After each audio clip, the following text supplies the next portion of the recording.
गुरुर्ब्रह्मा गुरुर्विष्णू गुरुर्देवो महेश्वरः गुरु साक्षात् परब्रह्म तस्मै श्री गुरुवे नमः।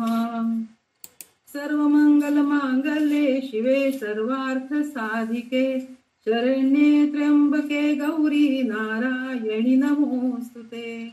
सृष्टौ या सर्गरूपा जगदनविधौ पालनीया च रौद्री संहारे चापि यस्या जगदिदमखिलं क्रीडनं या पराख्या पश्यन्ति मध्यमातो तदनु भगवती वैखरी वर्णरूपा सा स्मद्वाचं प्रसन्ना विधिहरिगिरिशाराधितालङ्करोतु। नारायणं नमस्कृत्यं नरं चैव नरोत्तमं देवीं सरस्वतीं व्यासं ततो जयमुदीरये। ओम श्री जगदंबा माता की जय। मागील भागात आपण श्रीदेवी भागवत महापुराण या ग्रंथाच्या उत्तरार्धाला सुरुवात केली आहे। यामध्ये नारद मुनींना दक्ष प्रजापती यांच्या पोटी जन्म घ्यावा लागला ही कथा ऐकली। तसेच राजा शर्यातीची कन्या सुकन्या आणि च्यवन ऋषी यांच्या विवाहाची कथा आपण ऐकली। विकुक्षी राजाची कथा, ककुत्स राजाची कथा अशाही कथा आपण याच्यामध्ये त्या भागामध्ये ऐकल्या। आता आपण याच ककुत्स राजाच्या वंशाचा विस्तार जो काही आहे तो आपल्याला सांगितलेला आहे तो ऐकूया। ककुत्स राजाने इंद्राला वृषभ रूपात वाहन बनवून देवतांना विजय मिळवून दिला आणि दैत्यांचं जे नगर आहे त्याला नगर किंवा पुर असं म्हणतात, तर ते दैत्यांचं पुर त्या दैत्यांच्या विरुद्ध युद्ध करून मिळवून दिलं देवतांना आणि त्यांना जय मिळवून दिला। म्हणून ह्या ककुत्स राजाला इंद्रवाह आणि पुरंजय अशी दोन नावं त्याला मिळाली आणि त्या नावाने तो विख्यात झाला। हा ककुत्स राजा जो होता त्याच्या वंशातील पुढच्या लोकांना, त्याच्या वंशजांना काकुत्स या नावानं ओळखलं जाऊ लागलं। इथपर्यंत आपण कथा ऐकलेली होती। आता या ककुत्स राजाचा पुत्र अनेना या राजाचा पुत्र पृथू आणि पृथूचा विश्वरंध्रीचा पुत्र चंद्र हा परम ऐश्वर्यशाली असा राजा झाला आणि तेव्हापासून पुढे चंद्रवंशाची वृद्धी करणारे राजे झाले असा हा ग्रंथ आपल्याला सांगतो। चंद्राचा पुत्र युवनाश्व आणि युवनाश्व शावंत नावाचा त्याचा एक पुत्र, हा अतिशय धार्मिक वृत्तीचा होता। शावंतने इंद्राच्या नगरीसारखी शावंती नावाची एक सुंदर नगरी निर्माण केलेली होती। या शावंतचा बृहदश्व नावाचा पुत्र होता आणि बृहदश्वचा कुवलयाश्व नावाचा पुत्र होता। या कुवलयाश्वने धुंदू नावाच्या दैत्याचा संहार केला। तेव्हापासून त्या कुळातील लोकांना धुंदुमार या नावाने ओळखू लागले। व्यासमुनी आता असा हा वंश सांगत आहे। या कुवलयाश्वचा दृढाश्वचा हर्यश्वचा निकुंभचा बर्हणाश्वचा वृषाशवचा प्रसेनजितचा यौवनाश्व आणि या यौवनाश्वाचा मांधाता। हा मांधाता जो आहे याचा जन्म पित्यापासून झालेला आहे। याचं एक वेगळं पण या ग्रंथामध्ये सांगितलेलं आहे की याचा जन्म पित्यापासून झालेला आहे। त्यांनी माता जगदंबेला प्रसन्न करण्यासाठी 1008 देवीच्या मंदिरांची निर्मिती केली असाही उल्लेख या ग्रंथामध्ये आपल्याला आढळतो। आता जन्मेजय राजाला असा प्रश्न पडला की मांधाता राजा आईच्या गर्भातून न जन्मता वडिलांच्या गर्भातून कसा जन्मला? महर्षी व्यास, आपण याबद्दल मला सांगा असं जन्मेजय राजा व्यास महर्षींना विचारतो। व्यास महर्षी आता राजाला सांगू लागले, ऐका राजन, प्राचीन काळातली कथा आहे। सर्वांग सुंदर असा राजा यौवनाश्व याला 100 राण्या होत्या, पण दुर्दैवाने असे झाले की त्यांना संतान नव्हते आणि त्यामुळे हा बलशाली राजा सदैव चिंतेत असायचा। एके दिवशी त्या चिंतेच्या विचाराच्या अवस्थेतच तो राजा आपला राजवाडा, सैन्य, राण्या सगळं काही राजपाठ सोडून वनात निघून गेला। वनात जे ऋषीमुनी राहत होते त्यांच्या आश्रमामध्ये जाऊन तो जीवनाचे उर्वरित दिवस व्यतीत करू लागला। दिवसभर खिन्न मनाने आपली दिनचर्या पार पाडणाऱ्या राजाला पाहून आश्रमातील तपस्वी लोकांना त्याची दया आली आणि त्यांच्यापैकी एकाने राजाच्या खिन्नतेचे कारण विचारलं आणि शक्य झालं तर आम्ही तुमचं दुःख नक्की दूर करण्याचा प्रयत्न करू असं आश्वासनही दिलं। मग राजाने त्यांना स्वतःची सर्व कहाणी सांगितली आणि संतानहीन मी असल्यामुळे मला माझ्या जीवनात काही रस वाटत नाही असेही सांगितले. काही उपाय तुमच्याजवळ असेल तर मला अवश्य सांगा, जेणेकरून मला संतान प्राप्ती होईल. राजाची ही सर्व जीवन कहाणी ऐकून सर्वच ऋषी मुनींनी राजाकडून एक यज्ञ करून घ्यायचं ठरवलं, ज्यात इंद्रदेवांना मुख्य देव बनवलेलं होतं. यज्ञात एक जलकलश स्थापित केला आणि वेदमंत्राने त्या कलशातील जल अभिमंत्रित केले आणि यज्ञ संपन्न झाल्यानंतर त्यातील ते अभिमंत्रित जल त्याच्या राण्यांना देण्याचे सांगितले. राजालाही खूप आनंद वाटला आणि राजाने अतिशय आनंदाने पुढील सर्व कर्म करण्याचे ठरवले. एके दिवशी घडले असे की एकदा रात्री त्या यवनाश्व राजाला तहान लागलेली होती आणि तहानेने व्याकुळ झालेला तो राजा यज्ञशाळेमध्ये गेला आणि ब्राह्मणांकडून अभिमंत्रित असलेलं त्या कलशातील पाणी घाईघाईने त्यांनी पिऊन टाकलं. सकाळ झाली. सर्व ब्राह्मण मुनी त्यांचं अंधिक आटपून यज्ञशाळेमध्ये आले. तिथे त्यांनी तो जलकलश रिकामा असल्याचे त्यांना दिसले आणि त्यांनी त्या संदर्भामध्ये सर्वांना एकमेकांमध्ये विचारणा केली की यातलं पाणी गेलं कुठं. आणि मग असं विचारता विचारता त्यांनी राजालाही त्यातला तो प्रश्न विचारला की या जलकलशातलं पाणी गेलं कुठं. त्यावेळेला राजाने सांगितलं की त्या जलकलशातलं पाणी जे होतं कलशातलं ते सगळं जल मी पिलेलं आहे. आणि मग सगळ्याच ऋषींना तो सगळा प्रकार लक्षात आला. सगळेजणच शांत बसले, एकमेकांच्या चेहऱ्याकडे पाहू लागले आणि दैव या सगळ्या गोष्टीला कारणीभूत आहे असं सगळ्यांनी तिथं काळाच्या गती पुढे कोणीच काही करू शकत नाही असं म्हणून शांतपणे यज्ञाची सांगता केली. यज्ञाची सांगता करून सगळेजण आपापल्या ठिकाणी निघूनही गेले. थोड्या दिवसांनी घडलं असं की अभिमंत्रित जल राजाने प्राशन केलेले असल्यामुळे राजालाच गर्भधारणा झाली आणि दिवस मास पूर्ण झाल्यानंतर राजाच्या गर्भातून बाळ जन्मलं. आणि जन्माला आलेलं हे बालक आता भुकेनी रडू लागलं. सर्वांनाच असा प्रश्न पडला की आता याला दूध कोण पाजणार, याची आई कोण होणार. त्यावेळी स्वतः इंद्रदेव जे यज्ञाचे मुख्य देव म्हणून जे स्थापित होते ते यज्ञदेव इंद्रदेव तिथे प्रगट झाले आणि त्यांनी आपली तर्जनी त्या बालकाच्या मुखात घातली आणि मानधाता अर्थात हा बालक माझे दूध पिणार असे सांगितले आणि त्या बालकाला दूध देऊन त्याची भूक भागवली. अशा प्रकारे या बालकाचे नाव त्यावेळेस पासून मानधाता असे प्रख्यात झाले. पुढे हाच बालक अतिशय बलवान, सत्यप्रतिज्ञ तसेच चक्रवर्ती नरेश म्हणून प्रसिद्ध राजा झाला. संपूर्ण पृथ्वीवर एकछत्री राज्य त्याने प्रस्थापित केले. या ग्रंथात आपणास असे सांगितलेले आहे. दस्यू म्हणजे लुटेरे लोक या राजाला अतिशय घाबरत होते म्हणून त्याचे नाव त्रसदस्यू असेही विख्यात आहे. लग्नाची वेळ आल्यानंतर शशबिंदू राजाची पुत्री बिंदुमती ही या राजाची पत्नी झाली. तिच्यापासून मानधाता राजाला 2 पुत्र जन्मले. एकाचे नाव पुरुकुत्स आणि दुसरा मुचकुंद. पुरुकुत्सचा अरण्य, अरण्याचा बृहदाश्व, बृहदाश्वचा हर्यश्व, हर्यश्वचा त्रिधन्वा, त्रिधन्वाचा अरुण आणि अरुणचा सत्यव्रत. हा सत्यव्रत ऐश्वर्य संपन्न तर होता पण स्वेच्छाचारी, कामी, मंदबुद्धी तसाच अत्यंत लोभी असाही होता. एकदा या सत्यव्रताने एका लग्न सोहळ्यातील ब्राह्मण नवरदेवाची नवरी मुलगी विवाह स्थळातून पळवून आणली. त्यावेळी तो दुःखित नवरदेव अतिशय दुःखित होऊन राजा अरुण जे या सत्यव्रताचे वडील होते त्या राजा अरुण यांच्याकडे गेला आणि न्याय मागितला.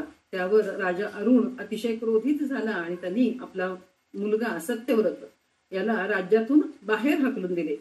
माझी कीर्ती तू धुळीला मिळवलेली असल्यामुळे तू माझ्या राज्यातून निघून जा असे आपल्या पुत्राला सत्यव्रताला अरुण राजांनी आज्ञा केली.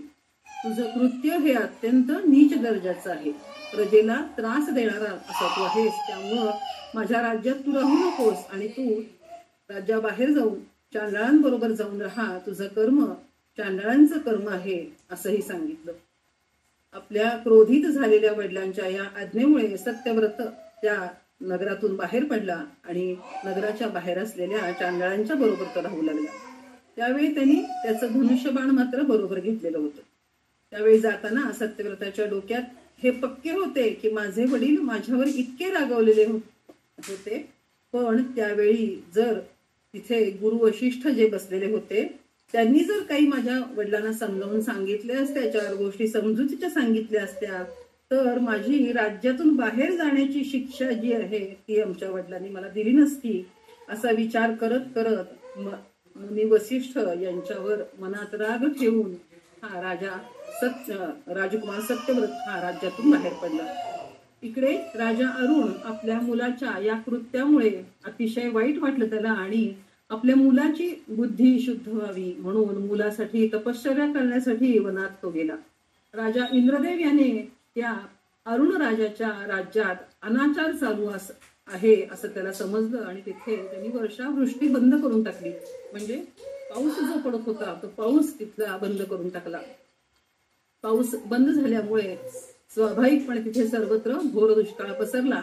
त्यावेळी विश्वामित्र मुनी आपल्या पत्नीला आणि मुलांना सोडून कौशिकी नदीच्या तीरावर कठोर तपस्या करण्यासाठी निघून गेलेले होते. पती निघून गेल्यावर विश्वामित्रांची ही पत्नी आपल्या मुलांना 2 वेळचे अन्न मिळवण्यासाठी या दुष्काळामध्ये प्रयत्न करत करत दिवस व्यतीत करत होती. राज्यात राजा नाही, घरात पती नाही, सर्वत्र दुष्काळ पडलेला, मुलं भुकेने व्याकुळ आहेत. अशा परिस्थितीमध्ये या ऋषी पत्नीने एकदाचा विचार केला की आपल्या 3 मुलांपैकी एका मुलाला आपण विकून टाकावं आणि त्या मुलाच्या गळ्यात खरंच दोरी बांधून विकण्यासाठी ती त्या मुलाला घेऊन चालली. त्यावेळी जंगलामध्ये राहत असलेला राजकुमार सत्यव्रत यांनी ही दृश्य पाहिले आणि त्याने ऋषी पत्नीला याबद्दल विचारणा केली. त्याला तिच्या दयनीय परिस्थितीबद्दल समजल्यामुळे राजकुमार सत्यव्रतने मग तिला तिच्या मुलांसह मी तुमचा सांभाळ करेन, तुमचे सर्वांचे भरण पोषण करेन असा शब्द दिला आणि मग ती विश्वामित्र ऋषींची पत्नी आणि ती 3 मुले त्या आश्रमामध्ये आनंदाने राहू लागली. आश्वासन दिल्याप्रमाणे हा सत्यव्रत राजकुमार जो होता तो रोज आश्रमातील झाडावर त्या मुलांचं आणि त्या ऋषीपत्नीच्या नावचं भोजन सामग्री जी आहे तो त्या झाडावर ठेवून जात होता आणि ती ऋषीपत्नी ती सामग्री घेऊन मग त्या मुलांचं पोट भरत होती. दिवस जात होते. एक दिवस सत्यव्रत जंगलात शिकारीला गेलेले असताना त्याला तिकडे वशिष्ठ मुनींची गाय दिसली. वशिष्ठ मुनींच्या बद्दल या सत्यव्रत राजकुमाराच्या मनामध्ये अतिशय राग भरलेला होता आणि त्या रागाच्या भरातच त्याने त्या गायीचाच वध केला. ही गोष्ट वशिष्ठ मुनींना कळल्यावर त्यांना अतिशय क्रोध आला आणि त्यांनी सत्यव्रताला त्यावेळी शाप दिला की तुझी 3 पाप, एक माझ्या गायीचा वध केलेला आहेस तू, दुसरं ब्राह्मणाच्या पत्नीचं लग्न स्थळावरून तू हरण केलेलं आहेस, पळवून नेलेलं आहेस तिला, आणि तिसरं म्हणजे वडिलांच्या रागाला तू पात्र झालेला आहेस, त्यांनी तुला राज्यातून हाकलून दिलेलं आहे. अशा या 3 पापांची खूण म्हणून आजपासून तुझ्या मस्तकावर पापांचे 3 शंकू तयार होतील आणि तुला लोक त्रिशंकू या नावाने ओळखतील. असा शापग्रस्त असा हा सत्यव्रत राजकुमार आता त्रिशंकू या रूपात एका आश्रमामध्ये जगदंबिका मातेचे ध्यान करत तपश्चर्या करू लागला आणि शापामुळे त्याला पिशाचत्व प्राप्त झालेले होते. पण देवीची भक्ती तो अतिशय मन लावून निष्ठेने करत होता. एके दिवशी त्याला त्याच्या हातून झालेल्या सर्व कृत्यांचा पश्चाताप झाला आणि पिशाचत्व रूपाला कंटाळलेला हा सत्यव्रत राजकुमार म्हणजे त्रिशंकू माता भगवतीचे स्मरण करू लागला आणि त्याने चिता तयार केली. चिता तयार करून ती प्रज्वलित करून त्या चितेमध्ये प्रविष्ट होण्यासाठी चितेच्या समोर प्रार्थना करत 2 हात जोडून अगदी ही नदी नलीन अवस्थेमध्ये तो उभा राहिला. त्यावेळेला माता भगवतीला मात्र त्याची दया आली आणि त्याच्या तपश्चर्येवर प्रसन्न होऊन मातेने त्याला आपल्या प्रसन्न रूपाचे दर्शन दिले. त्यावेळी त्या सत्यव्रताला खूप आनंद झाला. त्याने मातेला नमस्कार केला. माता प्रसन्न मनाने सत्यव्रताला सांगू लागली की हे सत्यव्रता, तू निश्चिंत राहा, तुला माझ्या आशीर्वादामुळे लवकरच तुझ्या वडिलांचे राज्य पुन्हा प्राप्त होईल आणि तू ते आनंदाने स्वीकार कर. वडिलांच्या पश्चात धर्माने राज्य कर असा आशीर्वाद देऊन माता अंतर्धान पावली आणि मातेच्या आशीर्वादानुसार अरुण राजा सत्यव्रताच्या पित्याने आपल्या मुलाला सत्यव्रताला आदराने बोलवून घेतले. राज्यकारभार त्याच्यावर सोपवला आणि निश्चिंत मनाने राजा वनात स्वतः तपस्या करण्यासाठी निघून गेला. राजा अरुण यांच्या मृत्यूनंतरही सत्यव्रताने अतिशय धर्माने राज्य सांभाळले आणि अनेक प्रकारचे यज्ञ करून माता भगवतीची कृपा त्यांनी प्राप्त करून घेतली. आपल्या पित्याने दिलेल्या राज्यकारभाराच्या सूचना नियम यांचे पालन करत सत्यपरायण राहून सत्यव्रत म्हणजेच या त्रिशंकू राजाने आपले राज्य सांभाळले. या सत्यव्रत राजाचा पुत्र हरिश्चंद्र याला यथायोग्य वेळी राज्यकारभार सोपवून दिला आणि सत्यव्रत म्हणजे त्रिशंकू राजा सशरीर स्वर्गात जाऊ असा त्याने मनोमन निश्चय केला आणि आपले गुरु वशिष्ठ यांच्या आश्रमामध्ये राजा त्रिशंकू त्यांना भेटण्यासाठी गेला. त्याने मुनींची भेट घेतली, त्यांना नमस्कार केला आणि स्वतःचा मानस सांगितला.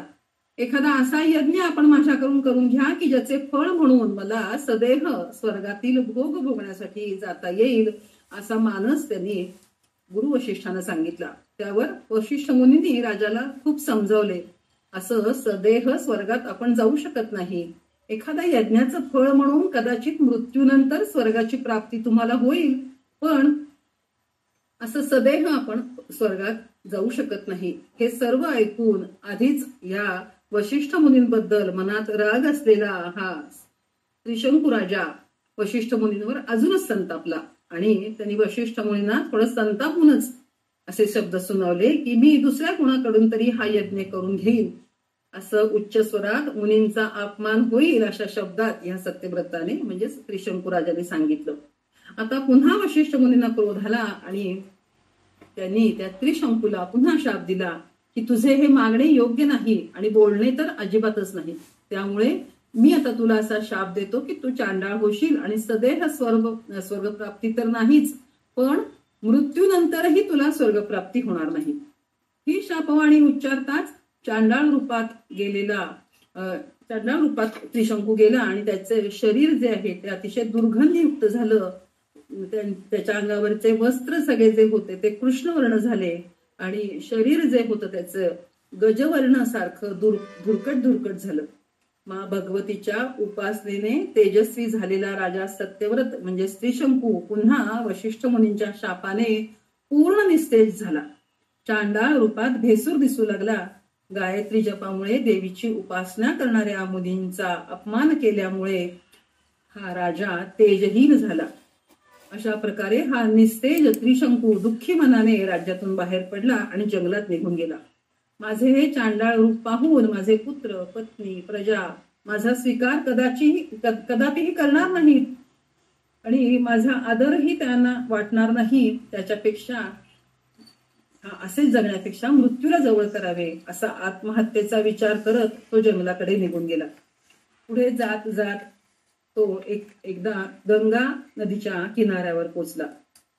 गंगा नदीच्या किनाऱ्यावर तिथे तो राहू लागला आणि तिथे त्याने कल्याणकारी भगवती जगदंबा मातेचे ध्यान करत त्याचे उर्वरित आयुष्य व्यतीत करण्यास सुरुवात केली. इकडे थोड्या दिवसानंतर तपश्चर्याला गेलेले विश्वामित्र ऋषी त्यांची तपश्चर्या संपन्न करून आपल्या आश्रमात पत्नी आणि मुलांकडे परत आले. त्यांना आपल्या परिवाराला बघून अतिशय आनंद झाला. सर्व मुलांना वगैरे भेटून झाल्यानंतर पत्नीशी बोलताना त्यांनी पत्नीला प्रश्न विचारला की इतक्या दुष्काळाच्या परिस्थितीमध्ये आपल्या मुलांना तू कसे काय सांभाळलेस? मी तपश्चर्या अर्धवट सोडून येऊ शकत नव्हतो, पण धनाशिवाय तू हे कार्य कसे यशस्वी केलेस? माझ्याजवळ तर काही पर्यायच नव्हता. मला दुष्काळ पडल्याची जाणीव होती, पण मी काहीच करू शकलो नव्हतो. मला पण त्या ठिकाणी दुष्काळाच्या संकटाशी सामना करावा लागलेला होताच. एकदा मला पण अत्यंत भूक लागलेली होती. जवळपासची सर्व फळं कंदमुळं संपुष्टात आलेली होती. मग त्यावेळी मला भुकेने व्याकुळ केले आणि मी एका चांडाळणीच्या घरामध्ये जाऊन मी त्यांच्या घरातील अन्न खाण्यासाठी तिथे गेलो. पण त्या चांडाळीने मला पाहिले. त्यावेळी मी तिला तुझ्या घरातील अन्न खावे या हेतूने मी आलो आहे, तुला न सांगताच मी तुझ्या घरात प्रवेश केला आहे हे सांगितले. तेव्हा तिने मला जाणीव करून दिली की आपण उच्चवर्णीय मुनीवर दिसता. मी एक शूद्र चांडाळीन आहे, पण मी तिला माझ्या शरीराच्या जिवंत राहण्यासाठी मला तुझ्या घरातील हे अन्न खाऊ दे, ते योग्य आहे का अयोग्य आपण नंतर बघू असे सांगितले. मला हे अंत्यजाच्या घरातील अन्न खावे लागते आहे, याचे पाप मला लागणार नाही. ते पाप या ढगांना लागेल, कारण ढगातून जलवृष्टी झालेली नाहीये. त्यामुळं माझं जे हे चांडाळाच्या घरातलं अन्न खाण्याचं जे पाप आहे ते त्या ढगांना लागेल. मी असं बोलल्याबरोबर आकाशातून मुसळधार पाऊस वर्षाव होऊ लागला आणि त्या चांडाळाच्या घरातून मी बाहेर पडलो. पण मला तुझे अत्यंत आश्चर्य असे वाटत आहे की या संकट काळामध्ये तू कशा पद्धतीने यावर मात केलीस, आपल्या मुलांचा कसा सांभाळ केलास. हे ऐकून विश्वामित्रांची पत्नी बोलण्यास सुरुवात करते. ती म्हणते, तुम्ही तपश्चर्येसाठी गेलात खरे, पण इकडे दुष्काळामध्ये माझी आणि मुलांची अवस्था अत्यंत बिकट होती. खायला अन्न नाही, प्यायला पाणी नाही. जवळपास जेवढे होते मिळेल तेवढे त्याच्यावर काही दिवस भागले, पण नंतर मात्र अतिशय कठीण दिवस आले आणि त्यावेळी मी आपल्या मधल्या पुत्राला विकून पैसे मिळवावे आणि मग त्यातून अन्न विकत घ्यावे असा विचार करून मी आपल्या मुलाला घेऊन जात असताना मला राजर्षी सत्यव्रत भेटले आणि त्यांनी त्या मुलाला मला घरी घेऊन जायला सांगितले आणि आमच्या भोजनाची व्यवस्था पण त्यांनी करण्याचं आश्वासन दिलं. एके दिवशी अत्यंत भीषण परिस्थिती निर्माण झाली. अन्नाची पण सोय होऊ शकली नाही आणि सत्यव्रताने वशिष्ठ मुनींच्या गायीची हत्या केली. त्यामुळे वशिष्ठ मुनींच्या क्रोधाने त्याला त्रिशंकू बनावे लागले आणि आता त्याला चांडाळाचा जन्म मिळालेला आहे. हे सर्व ऐकून विश्वामित्र आपल्या पत्नीला सांत्वना देऊन सत्यव्रताला शापमुक्त करण्याचे आश्वासन देतात. आता विश्वामित्र मुनी विचार करू लागतात की या सत्यव्रताला शापमुक्त कसे करता येईल, कारण ते त्या सत्यव्रताला भेटण्यासाठी त्याच्या भेटीसाठी झोपडीत जेव्हा गेले तेव्हा त्यांना त्याची अवस्था अतिशय बिकट अशी वाटलेली होती. ते 3 शंकू त्याच्या डोक्यावर आणि त्या अवस्थेमध्ये तो चांडाळाच्या याच्यामध्ये रूपामध्ये तिथे राहत होता. तरीही त्यांनी अतिशय नम्रपणे विश्वामित्र ऋषींच्या चरणांवर डोके ठेवले आणि साष्टांग नमस्कार केला. विश्वामित्र मुनींनी त्याला उठवले आणि सांगण्यास सुरुवात केली की ज्या कुटुंबाला तू दुष्काळामध्ये सांभाळलेले होतेस, त्यांना अन्नधान्य पुरवलेले होते, ते कुटुंब माझेच होते. तुझे माझ्यावर अत्यंत उपकार आहेत आणि आता तुझ्या मनात काही इच्छा असेल तर सांग, मी ती जरूर पूर्ण करेन. त्यावर या त्रिशंकूने पुन्हा तीच इच्छा म्हणजे सदेह स्वर्गात जाण्याची इच्छा जी वशिष्ठ मुनींना सांगितलेली होती तीच इच्छा विश्वामित्र मुनींनाही सांगितली. त्यावेळी लगेच विश्वामित्र मुनींनी हातात जल घेऊन संकल्प करून सगळं पुण्य जे अर्जित केलेलं होतं ते सर्व त्रिशंकूला दिले आणि त्याच वेळेस त्रिशंकू एखाद्या पक्षासारखा वर वर वर असा उडत उडत जाऊ लागला. जेव्हा हा चांडाळ रूपातील त्रिशंकू स्वर्गात जाऊ लागला त्यावेळी इंद्रदेवाने ही गोष्ट कळाली. त्यावेळी त्यांनी त्रिशंकूला पुन्हा आकाशातून पृथ्वीवर पाठवले. वरून खाली पडताना विश्वामित्रांनी त्याला पाहिले आणि आज्ञा केली की तेथेच थांब आणि त्रिशंकू अंतराळात फिरत राहिला. इंद्रपुरी सारखी दुसरी इंद्रपुरी बनवण्याचा संकल्प करून विश्वामित्रांनी यज्ञ आरंभ केला. त्यावेळी इंद्रदेव पुन्हा भयभीत झाले आणि विश्वामित्रांना त्यांच्या मनासारखे होईल पण तुम्ही दुसरी इंद्रपुरी तयार करू नका असे सांगून राजा त्रिशंकूला दिव्य देहाचा बनवून इंद्रदेवाने आपल्या इंद्रपुरीत स्थान दिले आणि त्यानंतर मग विश्वामित्र मुनी देखील समाधानाने आपल्या आश्रमामध्ये परत आले. आता ह्या सत्यव्रताचा मुलगा हरिश्चंद्र, त्या हरिश्चंद्र राजाची कथा आपल्याला या ग्रंथामध्ये ऐकायला मिळते. राजा हरिश्चंद्र मुनी विश्वामित्रांनी आपल्या वडिलांना म्हणजे त्रिशंकू यांना स्वर्गगमन संबंधी मदत केलेली आहे आणि उपकृत केलेला आहे ही गोष्ट ऐकून अतिशय आनंद झाला आणि आपल्या वडिलांनी सांगितलेल्या आदेशांचं पालन करत करत तो अतिशय आनंदाने आपलं राज्यकारभार करत होता. असा हा अयोध्यापती राजा हरिश्चंद्र हा रूप गुण यांनी संपन्न होता आणि तसेच त्याची पत्नीही रूपगुण संपन्न चातुर्यानी संपन्न अशी ती पत्नीही तिथे राहत होती. दोघे जण मिळून अतिशय आनंदाने त्यांचं वैवाहिक आयुष्य आणि राज्यकारभार करत होते. पण त्या दोघांच्याही मनामध्ये एक दुःख निरंतर त्यांना त्रास देत होतं की ते म्हणजे त्यांच्या पोटी अपत्य नव्हतं. एके दिवशी गुरु वशिष्ठ यांना आपल्या दुःखाबद्दल राजाने सांगितलं आणि वशिष्ठ मुनींनी त्यांना जलाधिपती वरुण देवाची आराधना करण्यास सांगितले. वरुण देवता ही संतान देवता आहे.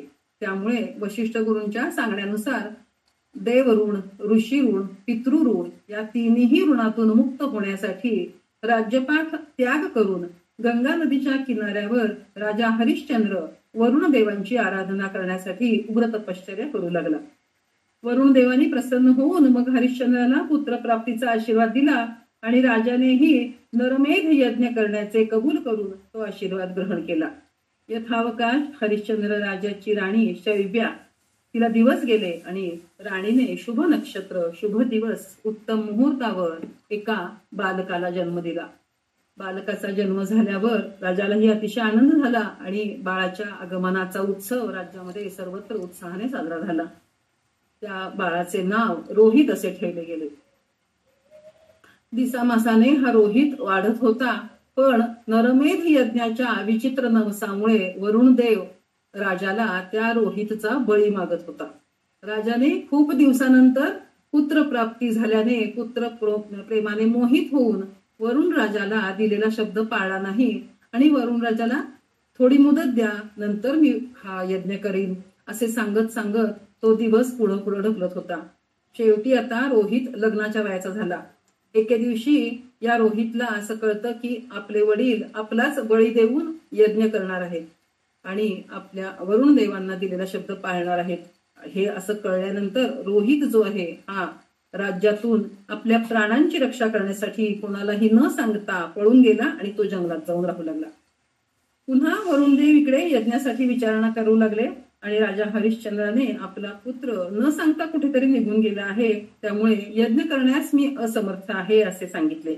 या गोष्टीचा वरुणदेवांना अतिशय क्रोध आला आणि राजाला त्यांनी जलोदर होईल असा शाप दिला आणि वरुण राजा क्रोधातिशयाने तिथून निघून गेला. इकडे वनात रोहितला ही गोष्ट कळते आणि आपल्या वडिलांनी आपला बळी दिला तरी चालेल, पण आपल्या वडिलांचे प्राण वाचवण्यासाठी यज्ञ पशु म्हणून स्वतःच्या जीवावरच उदार होऊन रोहित आपल्या वडिलांकडे परत येण्याचा विचार करू लागतो. परंतु 2 वेळा हा असा विचार करत असताना इंद्रदेव तिथे प्रगट होतात आणि ते त्याला तसं करू देत नाहीत, आपल्या वडिलांकडे त्याला परत जाऊ देत नाहीत. आणि इकडे राज्यामध्ये हरिश्चंद्र राजा व्याधीने अतिशय व्याकुळ झालेला असतो. मग शेवटी एक दिवशी गुरु वशिष्ठ तिथे येतात. त्यावेळेला गुरु वशिष्ठांना याबद्दल काही उपाय आहे का, त्याच्याबद्दल काही मार्ग सांगू शकता का आपण असं विचारल्यावर गुरु वशिष्ठांनी गरीब घरचा एखादा पुत्र विकत घ्यावा आणि त्याला यज्ञाचा पशु बनवून त्याचा बळी द्यावा आणि हा तुमचा नरमेध यज्ञाचा जो नवस आहे तो पूर्ण करावा आणि वरुणदेवांना संतुष्ट करावे असा उपाय सांगितला. राजालाही तो उपाय पटला आणि त्यांनी राज्यातील गरीब ब्राह्मण अजिगर्त याचा मुलगा शुनशेप याला विकत घेतले आणि यज्ञ संपन्न करण्यासाठी तयारी सुरू केली. वरुण देवांना बोलावणे पाठवले. त्यांना पण आनंद झाला. यज्ञ संपन्नतेसाठी ब्राह्मण बालकाचा बळी देण्याची सर्व तयारी झाली. पण त्याचे अत्यंत हृदयद्रावक रुदन क्रंदन ऐकून तेथून जाणारे मुनी विश्वामित्र यांनी ते सगळं पाहिलं आणि त्यांना ती गोष्ट अतिशय निंदनीय वाटली. त्यांनी राजा हरिश्चंद्राला याबद्दल परोपरीने समजावले. क्षत्रिय लोकांचे जीव वाचवतात, ते लोकांचे जीव घेत नाहीत, बालकाचा जीव घेणे तर घोर अपराध आहे असे समजावून सांगितले. परंतु हरिश्चंद्र राजाने ते सर्व अमान्य केले आणि यज्ञ करण्याची तयारी पुन्हा पुढची चालू केली. त्यावेळी मात्र विश्वामित्र मुनींनी त्या मुलालाच वरुणाचा मंत्र जपण्यास सांगितले आणि त्या बालकानेही अतिशय श्रद्धेने त्या निरागसपणे तो निरंतर जप करण्यास सुरुवात केली आणि महान आश्चर्य वरुण देव त्या बालकाला प्रसन्न झाले. त्या बालकाने तिथे घडलेली सगळी हकीकत सांगितली. त्यावेळेला वरुण देव यांनी त्या मुलाला जीवनदान दिलं आणि राजालाही रोगमुक्त करून सर्वच जण आपापल्या ठिकाणी आनंदाने निघून गेले. तो बालक विश्वामित्र आपल्या बरोबर घेऊन गेले. पण विश्वामित्रांना ही हरिश्चंद्र राजाने हे जे कृत्य केलेले होते ती गोष्ट खटकली. त्यासाठी त्यांनी राजा हरिश्चंद्राची अत्यंत दयनीय अवस्था करून टाकली. त्याच्या या कृत्याची जाणीव त्यांनी करून दिली. एका अनपेक्षित बेसावध क्षणी याचक बनवून ब्राह्मणाच्या रूपात येऊन विश्वामित्र मुनींनी हरिश्चंद्राला राज्यहीन संपत्तीहीन करून दास्यत्व पत्करायला लावले आणि मुलाला आणि आपल्या पत्नीला विकून आपली दक्षिणा चुकती करावी असेही सांगितले. धर्मनिष्ठ सत्यप्रिय हरिश्चंद्राने देखील स्वतःचा शब्द पाळण्यासाठी आपली पत्नी शैव्या आणि रोहित यांना दासाच्या रूपात विकले आणि स्वतः चांडाळाचे कार्य करीत तो स्मशानभूमीमध्ये राहू लागला. एवढा मोठा चक्रवर्ती राजा, पण त्याच्यावर अतिशय दयनीय अवस्था आलेली होती. एके दिवशी ज्यावेळी आपल्या मुलाचे रोहितचेच शव स्मशानभूमीमध्ये जाळण्यासाठी आपली पत्नी दासीच्या रूपात अतिशय दयनीय अवस्थेमध्ये त्यांनी तिथे आलेली पाहिली, त्यावेळी दुःखातिशयाने आपल्या मुलाच्या अंतिम संस्कारासाठी त्याने चिता रचली आणि आपल्या मुलाला, आपल्या पत्नीला त्याने त्यावेळेला ओळखले आणि पत्नीला सांगितले की आता आपल्या जीवनामध्ये काहीच अर्थ नाही, आपला मुलगा आपल्याला सोडून गेलेला आहे. त्यावेळेला त्यांनी ती चिता रचली आणि दोघेही राजा राणी हे शताक्षी देवी परमेश्वरी, जगताची अधिष्ठात्री, करुण रसाची सागर असलेल्या माता भगवतीचे स्मरण करत त्या मुलाच्या चितेसमोर स्वतःही आपल्या जीवनाचा त्याग करून टाकावा असा विचार करत उभे राहिले. पण झाला चमत्कार असा की तेथे त्यावेळेला ब्रह्मा, धर्मदेव, साध्यदेव, विश्वदेव, मरुदगण, सर्व लोकपाल, नाग, सिद्ध, चारण, गंधर्व, रुद्रगण, दोन्ही अश्विनी कुमार, महर्षी विश्वामित्र आणि अजूनही अनेक देवता तिथे प्रगट झाले. मृत्यूच्या शय्येवरच्या रोहितवर अमृत वर्षाव करून त्यांनी रोहितला पुनर्जन्म दिला. राजा आणि राणीला दिव्य वस्त्र अलंकार प्रदान केले. राजा राणी राजकुमार रोहित आणि ज्या प्रजेवर राजा हरिश्चंद्राचे अत्यंत पुत्रवत प्रेम होते ती प्रजा असे सर्वजण इंद्राच्या सह परम दुर्लभ अशा स्वर्गलोकामध्ये गेले. अशा प्रकारे आपल्या पापकृत्याचं पूर्ण त्यांनी जे काही फळ होतं ते अशा प्रकारे भोगलेलं होतं हरिश्चंद्र राजा आणि राणी आणि त्या रोहितने. आणि मग त्यानंतर दानी आणि सहिष्णुतापूर्ण व्यवहार करून महान राजा हरिश्चंद्र याने स्वर्गलोक प्राप्ती करून घेतला. जो कोणीही हरिश्चंद्र राजाची कथा ऐकतो त्याच्या मनातील सर्व इच्छा पूर्ण होतात असे हा ग्रंथ आपल्या सर्वांना सांगतो. मातेच्या आशीर्वादाने स्वर्गप्राप्ती करून घेता येते हे या ग्रंथामध्ये आपल्याला सांगितलेले आहे. अशा प्रकारे या माता शताक्षीच्या चरणांचे उपासक असलेले हरिश्चंद्र राजा त्यांनी ज्या शताक्षी देवीचं पूजन केलेलं होतं त्या शताक्षी देवीबद्दलची कथा आता आपल्याला ऐकायला मिळेल. शताक्षी म्हणजे जिला 100 नेत्र आहेत अशी ही देवी, जिचं नाव शताक्षी देवी. अतिशय मंगलकारणी अशी ही देवी. या देवीच्या उत्पत्तीबद्दल व्यासमुनी राजा जन्मेजय यांना कथा सांगू लागतात. राजा व्यासमुनी म्हणतात, प्राचीन काळातील ही कथा आहे राजा, ऐक. दुर्गम नावाचा एक अत्यंत भयंकर दैत्य होता. हिरण्याक्ष दैत्याच्या वंशातील हा महान दुष्ट असा दुर्गम रुरु याचा पुत्र होता. देवांचे बल वेद आहेत. जर वेद नष्ट झाले तर देवताही आपोआप नष्ट होतील असा विचार करून दुर्गम दैत्य हिमालयावर तप करण्यासाठी निघून गेला. तिथे त्याने 1000 वर्षांपर्यंत फक्त वायुसेवन करून कठोर तपश्चर्या केली. त्याच वेळी त्याच्या तेजाने सर्वत्र अशी उष्णता वाढली आणि सर्वच जणांना, देवांना, दैत्यांना त्याचा त्रास होऊ लागला. त्यानंतर चतुर्मुख भगवान ब्रह्मा हंसावर आरूढ होऊन दुर्गम दैत्याच्या तपश्चर्येवर प्रसन्न झाले आणि वर देण्यासाठी तेथे आले. त्याला तपस्येतून जागे करून त्याला वर मागण्यासाठी सांगितले. समाधीतून जागे होऊन मग दुर्गम दैत्याने ब्रह्माजींकडे देवांकडे असलेले सर्व वेद मंत्र म्हणजेच त्यांचे देवांचे बल हे मला द्या असा आशीर्वाद मागितला. त्याची ही गोष्ट ब्रह्माजींनी ऐकून तथास्तु म्हणून वर दिला आणि ते सत्यलोकामध्ये निघून गेले. त्याच वेळी इकडे ब्राह्मणांचे सर्व वेद विस्मृत झाले. त्यांचं विस्मरण झालं त्याला, ब्राह्मणांना सगळ्या.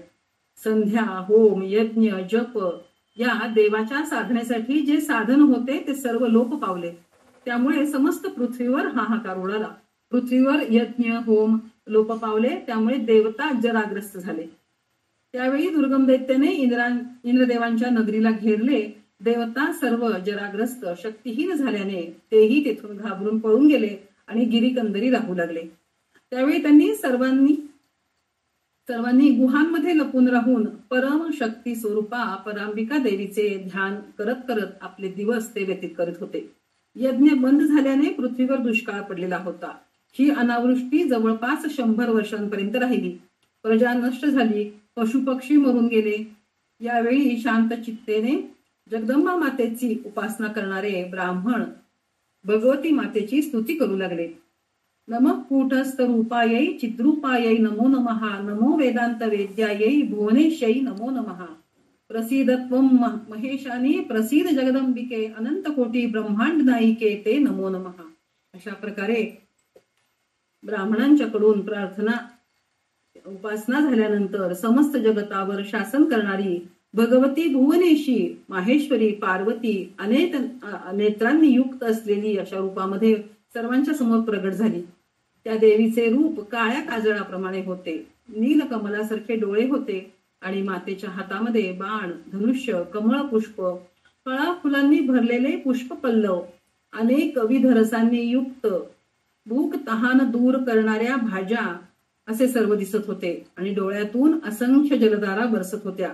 मातेच्या डोळ्यातून वाहणाऱ्या जलधारांमुळे सर्व पक्षी, प्राणी आणि औषधी वनस्पती, वृक्ष सगळेच जे जीव होते ते तृप्त झाले. सर्व नद्या, समुद्र सर्वच पाण्याने काठोकाठ भरून गेले. सर्वत्र आनंदाचे वातावरण पसरले, कारण मातेने सर्वांना अन्न, पाणी असे अनंत काम्य रसांनी भरलेले भोज्य पदार्थ दिलेले होते आणि सर्वांनाच तृप्त केलेले होते. त्या दिवसापासून देवीला शाकंभरी देवी असे नाव मिळाले. त्यानंतर माता देवीने दुर्गम असुराकडे आपला मोर्चा वळवला. देवतांच्या बाजूला एक मोठं कवच असं निर्माण केलं आणि मग दुर्गम दैत्य आणि देवी यांच्यामध्ये अतिशय भीषण असं युद्ध सुरू झालं. त्यावेळी देवीच्या शरीरातून अनेक शक्तीही प्रगट झाल्या. त्या सर्वांनी मिळून दैत्यांचा संहार केला आणि शेवटी दुर्गम दैत्याचा पण या देवीने वध केला. दुर्गम दैत्याचा वध झाल्यानंतर सर्वांनाच खूप आनंद झाला.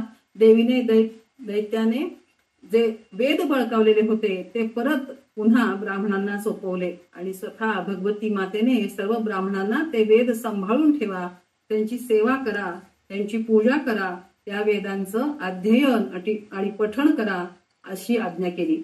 अशा प्रकारे सर्वत्र मंगलमय वातावरण पसरले. दुर्गम दैत्याचा नाश केल्यामुळे त्या देवीचे नाव दुर्गा असे प्रचलित झाले आणि 100 डोळे असल्याने त्या देवीला शताक्षी हेही नाव प्रचलित झाले. जे या रूपाचे नित्य स्मरण करतील त्याला देवीलोक प्राप्त होईल. जो भक्तिपरायण होऊन हे आख्यान श्रवण करेल त्याचे सर्व मनोरथ पूर्ण होतील असे माता शताक्षीने आश्वासन दिले आणि सर्वांना आशीर्वाद दिला आणि सर्वत्र मंगलमय वातावरण पसरलं. तर अशा प्रकारे ही शताक्षी देवीच्या उत्पत्तीची कथा आपण आज ऐकली आणि इथे 7व्या स्कंदातील 28 अध्याय आपले पूर्ण झालेले आहेत. आता आपण क्षमा प्रार्थना म्हणू आणि झालेली सेवा माता भगवतीच्या चरणी अर्पण करू. करचरण कृतं वा कायजं कर्मजं वा श्रवणनयनजं वा मानसं वापराधं विहितं वा सर्वमेतत् क्षमस्व. जय जय करुणाब्धे श्री महादेव शंभो. ओम श्री जगदंबार्पणमस्तु.